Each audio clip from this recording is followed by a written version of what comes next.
Otep à tous, bien-aimés frères et sœurs, un nouveau plan de déstabilisation et de destruction du continent africain. Cette fois-ci, on s'attaque à nos terres. On veut empoisonner nos terres. Ils veulent empoisonner nos terres à travers un vaste programme qu'ils appellent VASC, qui a été élaboré ici aux États-Unis. Ce programme consiste à changer nos cultures, produire ce que eux ils veulent que nous puissions produire, c'est-à-dire produire pour eux, produire ce que eux ils mangent, pas ce que nous mangeons. Et ils se fondent sur quoi? Quelle est la motivation? Quel est l'élément fondamental? Ils disent que les terres africaines sont les plus abîmées et les plus érodées au monde.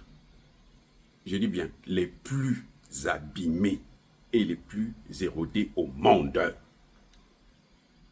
Bien-aimés frères et sœurs, aux États-Unis, là, il y a une bonne terre.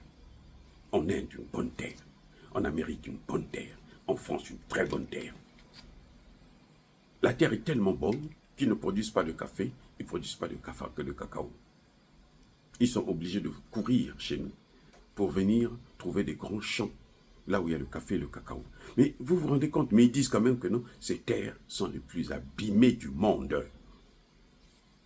Je ne suis pas un expert, un ingénieur agronome, vous savez très bien, je suis docteur en sciences politiques. Mais il y a de ces choses où on n'a pas besoin d'être un expert. On n'a pas besoin d'aller à l'école pour pouvoir comprendre que non, là il y a quelque chose qui ne va pas. Et oui, dites-moi, il y a quelque chose qui ne va pas. Leur objectif maintenant, c'est de détruire nos terres. Donc ils veulent maintenant organiser, orienter notre agriculture pour produire des produits que eux seulement savent. Ce sont eux qui vont donner les grains, les engrais. Je vous ai dit, il y en a un qui est allé en Inde, dans une partie de l'Inde. Il est venu avec des mêmes théories. Il leur a donné des engrais. Ils ont commencé à planter. L'année qui suivait, là, tout ce qu'ils avaient planté là mourait. Il fallait qu'ils reviennent avec des engrais. Donc il faut acheter maintenant chaque année des engrais chez eux pour utiliser votre terre. Africains, africaines, dirigeants africains, leaders africains, écoutez bien ce qui est en train de se passer. On nous dit que 80% de la population n'a pas un repas équilibré. 80% de la population en Afrique. Attendez, comment vous pouvez faire pour avoir ces statistiques? Donc sur 1,5 milliard, il y a plus d'1 milliard d'Africains qui n'ont pas un repas. Et ils continuent à se reproduire. Vous croyez que c'est la misère là qui les fait reproduire, le fait de ne pas manger? Mais attendez, soyons sérieux. Il y a de ces choses, et le fameux docteur qui évoque ça, c'est le docteur Kari Fowler. C'est incroyable. Incroyable. Il dit que 30% des enfants africains souffrent de malnutrition. Donc en Afrique, en fait, d'après eux, c'est seulement 20% des terres qu'on peut utiliser pour l'agriculture. 20%. Alors qu'on sait que les terres les plus arides au monde là, sont africaines.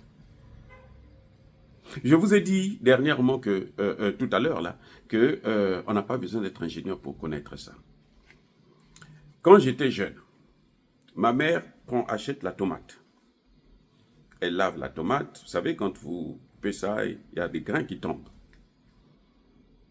Après avoir lavé l'eau qu'elle a utilisée pour laver la tomate, là, quand elle renverse ça quelque part, quelques jours plus tard, vous allez avoir à cet endroit-là les tomates qui poussent. Les tomates qui poussent. Et vous savez, ces gens-là, ils font ça sur le dos des populations.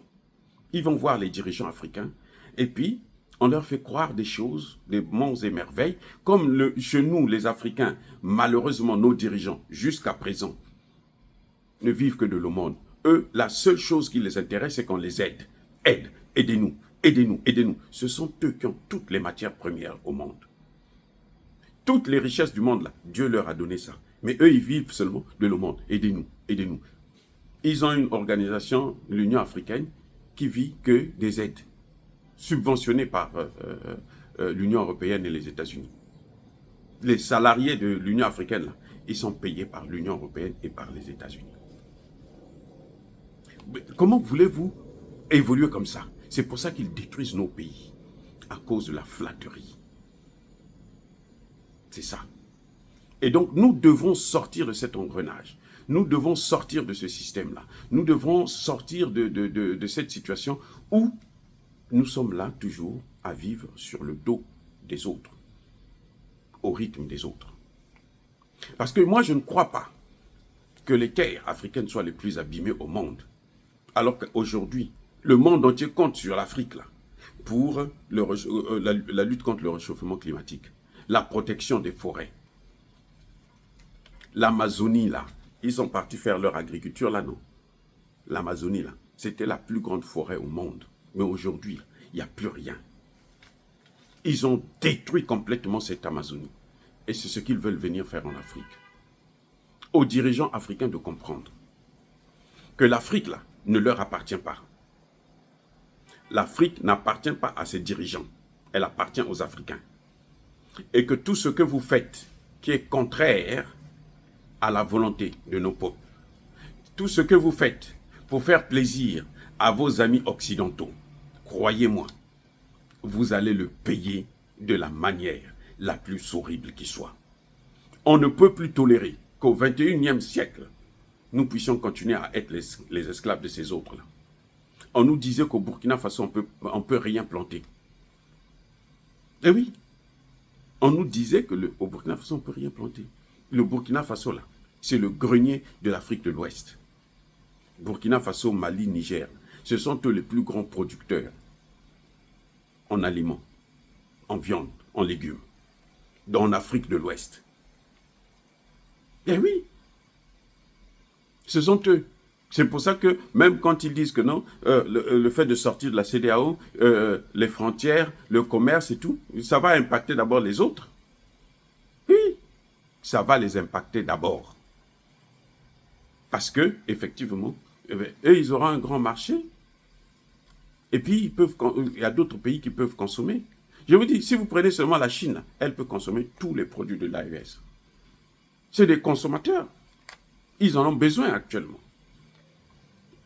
Le problème, c'est cette autonomie-là que personne ne veut voir. Donc maintenant, ils passent par des subterfuges, soi-disant des chercheurs ont remarqué que les terres les plus mauvaises. Mais si elles sont les plus mauvaises, laissez-nous. Si elles sont...